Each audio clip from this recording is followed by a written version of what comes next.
Hello and welcome to The Source. Today we have a very special guest. Special guest, tell us, who are you and what do you do?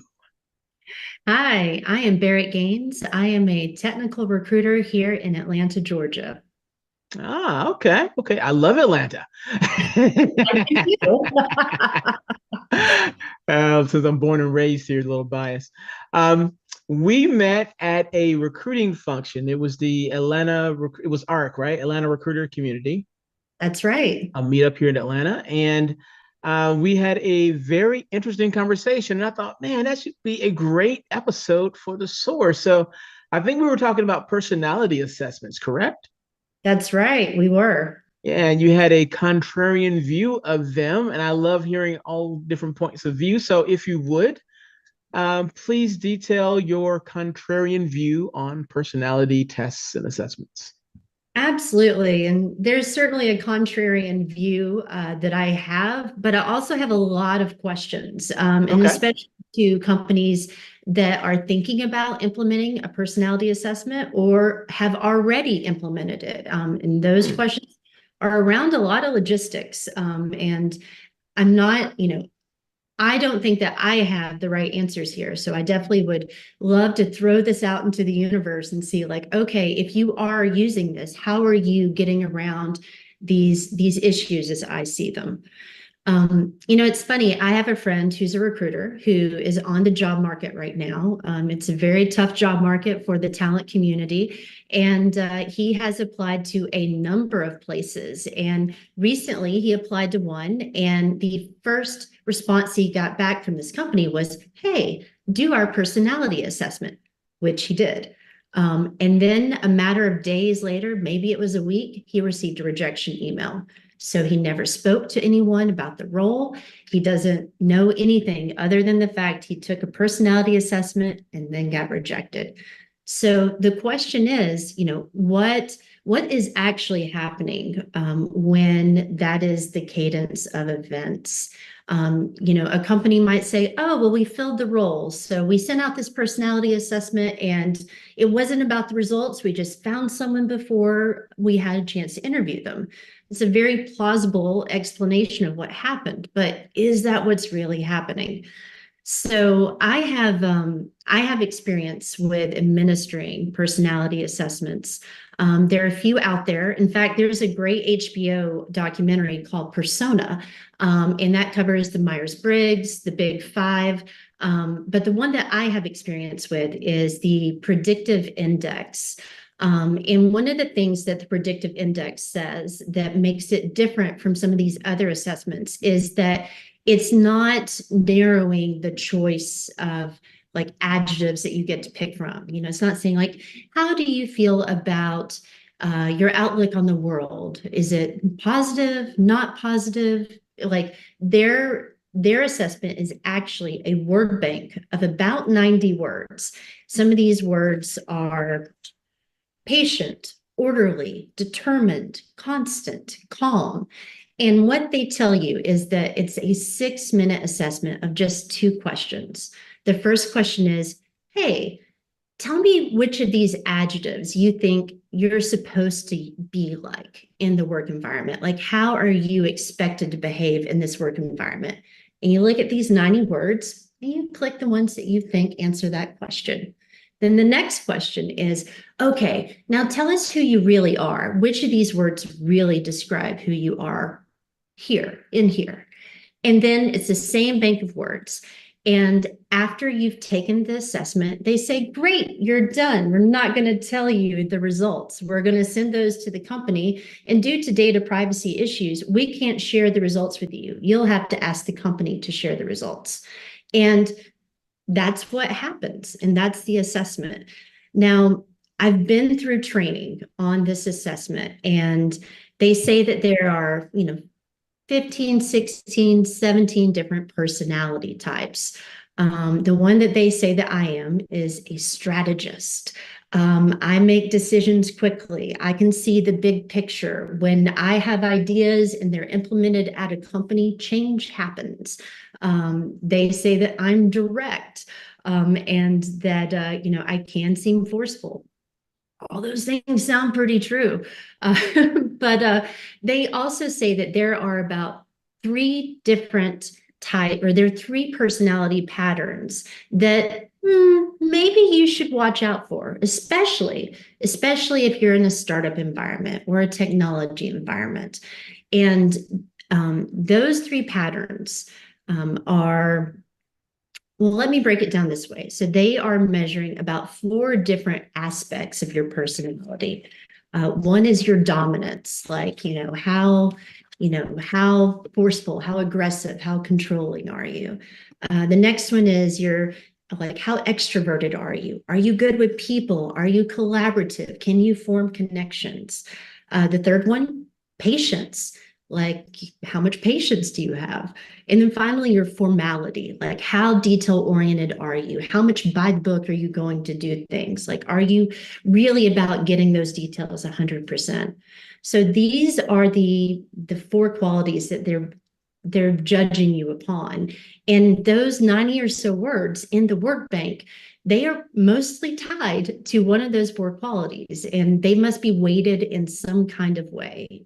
You'd have to ask a data scientist who developed the model to tell you exactly how that weighting works. But once you figure out what qualities someone has, there's three patterns that we were told to watch out for because they might not be a fit in our organization. And I drew something for you. So let me see if you can see this pretty well. But so we have our four qualities, and we actually label them internally: A, B, C, and D. So A is your dominance, D is your formality. And so these are the patterns that might not work well in your organization. So this first one, where the A and the D are right in line with each other. What they say about that person is that they might have analysis paralysis.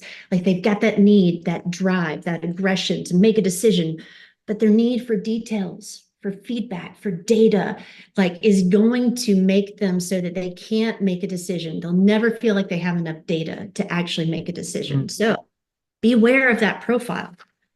Next profile, someone whose patience is the exact same level as their detail level, their formality, or even worse, that their detail level is less strong than their patience. And the problem with these two patterns is that this person is going to take forever to do their job. And once it finally does get done, it's not going to be correct. It's not going to be accurate. Their detail level is not there. So you've got all these different personalities, and everybody's fine. It takes a team. In fact, they talk about some people are sales. They're going to push you forward, like they're strategists. There's some people that are your buffers. Those are your people with great people skills who can bring people together. And then you have the people that are a little bit more on the patient side or the detailed side. Those are your rudders, your keels, the people who are going to keep that boat going in the right direction, not let the person who's the sail, like, take you into a wild place. So it is upon the organization to decide, are those profiles some people that we would entertain, that we want to have here, or are they not? And the thing is that, again, this is based on what 90 words from a word bank someone picked.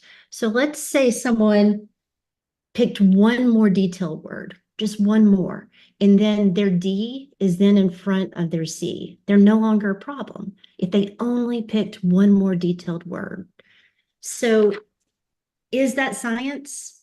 I don't know. Like I said, my strategist profile does describe me pretty well, but I'm a Pisces. And according to the horoscope, I'm creative and intuitive and adaptable. And those things are true too. I was born in the year of the dog. That says I'm loyal, honest, faithful, protective. Those things are true too. So let me ask you, is it nature or is it nurture? How much of this test, and they say in the training for the predictive index, don't call it a test. That gets in people's heads. Call it a survey. And that really goes to speak to the mental state that someone is in when they sit down to take this 6-minute assessment and they're given a list of 90 words and they're supposed to pick which ones apply to them. Now, tell me if you got a software engineer who looks at this word bank and goes, this is silly. Like if someone's not taking it seriously, like how much thought are they really going to put into trying to pick the words that sound like them? Because I mean, I did it, and I did this predictive index recently, and I was trying to say who I truly was. But let's say you don't believe in it. It's phony. It's bleh. So is that assessment going to be accurate? Or this assessment is tied to your ability to get a job, to get a paycheck, to put food on your table. Are you going to be inclined to tell them who you really are or who you think they want to know? I mean, and isn't that what it is? Like, when was the last time you showed all your dirty laundry in an interview? You're showing the best parts of yourself. So my question is, with self-reported data, can you trust it? Because I've worked with a lot of HR practitioners who say you can't trust Glassdoor. Like that salary information, it can't be counted upon. It's self-reported data. Well, this is too. And your person who's taking it, like, is going to be incentivized or under the impression that maybe they need to tell you what you want to hear. Now, what if they do? What if they do say, this is who I am, and they come out to be a strategist or one of the profiles that is acceptable? Okay, so then you interview them, and then like maybe it matches up, maybe it doesn't. But the thing is that, and this is where I have a problem with it, you should not use this as a screening tool.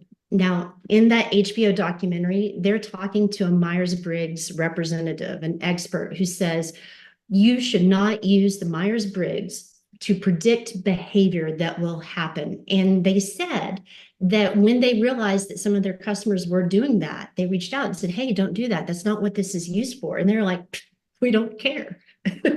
So Okay. So let's just say that we don't have a problem with, are the results valid? Are they reproducible? Let's just say, okay, we believe it. The survey says the person is the way that they are. But we are going to realize that their state of mind, like, is important. Like, were they distracted when they took it? Were their kids distracting them? Were they busy? Did they say that's enough and press send? Were they depressed? This is interesting on so many different levels. It really resonated with me. I know that a lot of people swear by assessments, and to your point, they use them to make their hiring decisions. For sure, I've never heard an argument against assessments that related it to astrology was or the Chinese New Year. Uh, those are definitely new angles for That me to sounds get. crazy, but hear me out here. Mm, So, the year of the dragon, the people born in the year of the dragon are right. supposed to be very, very successful.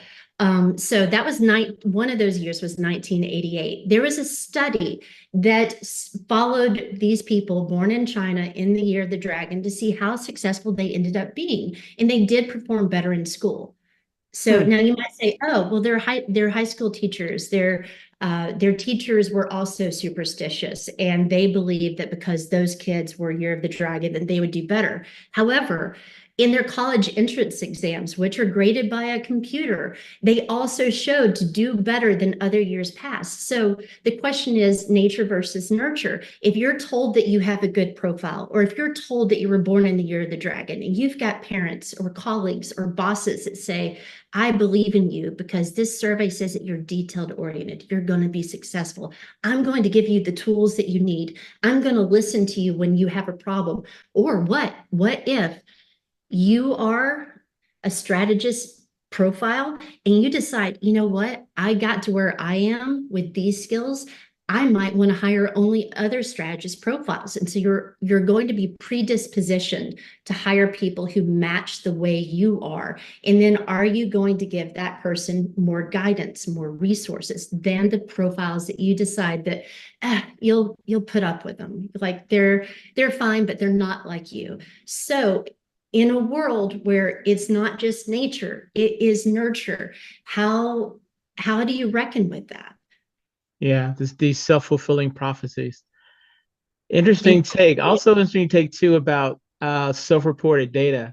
Because when you were saying our job seekers telling you what they want, what they think you want to hear versus what's really there, um, it's sort of like someone going on a blind date or going on a date for the first time. You know, they're not going to tell you that they're bad at relationships because of X, Y, and Z, or they're not monogamous or whatever the case may be. They're not going to tell you that. That's just something you have to figure out in interacting with them.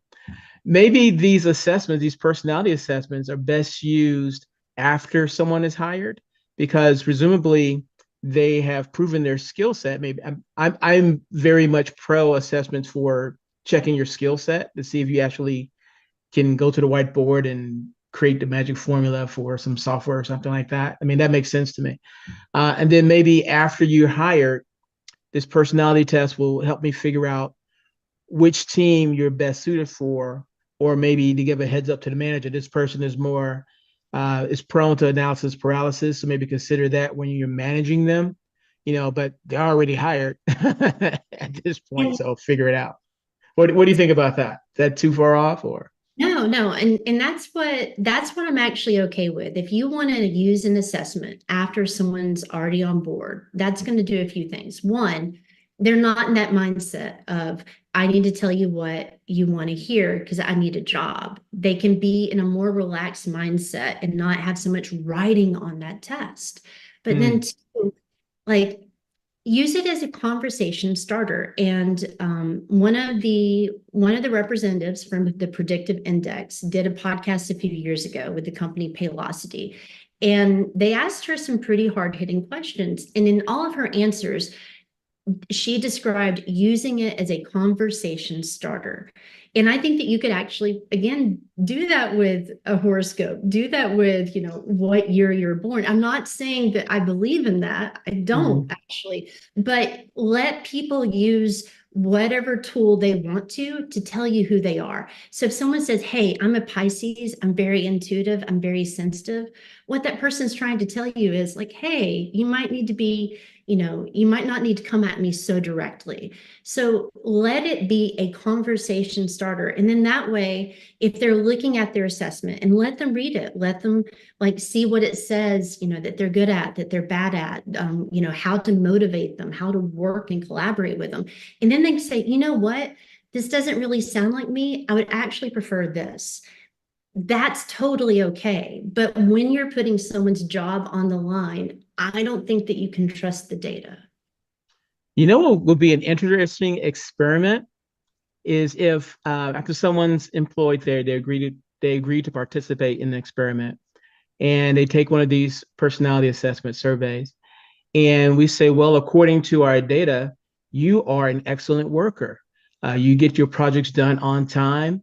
You're great with people, blah, blah, blah. Maybe the assessment says something totally different, but you tell the worker, our data says you are awesome. So thank you for working here because the data says you're awesome.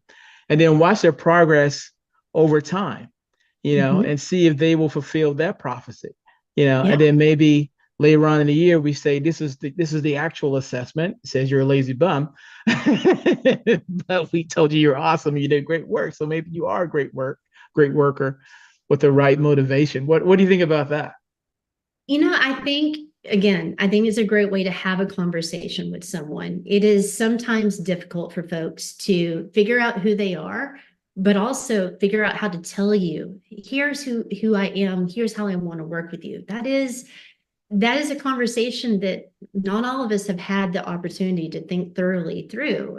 Now, after COVID, I feel like I've thought about who I am inside and out, and I'm not sure that I can really, Hmm. tell you like who I am without having deeply thought about it from a strategic point of view. Um, So, but I think it's a tool, and it's like fire. Fire can keep you warm. It can burn your house down too. So it's Yeah. all about how are you going to use this tool? And so my question to companies who are thinking about implementing this tool is all around logistics. And I would wonder, the account executives that work at these personality assessment companies, who is it that they're reaching out to kind of gain entrance into the company? Are they HR practitioners? Are they recruiters? Or are they your C-level who know how that their most expensive resource is people? And they know that what they're trying to avoid is the bad hire, the person who did fine in the interview and then they show up to work and they don't do the job. Sure. So in a world where you're trying, and I get that, that's such a hard problem. And I've hired bad people, bad hires too.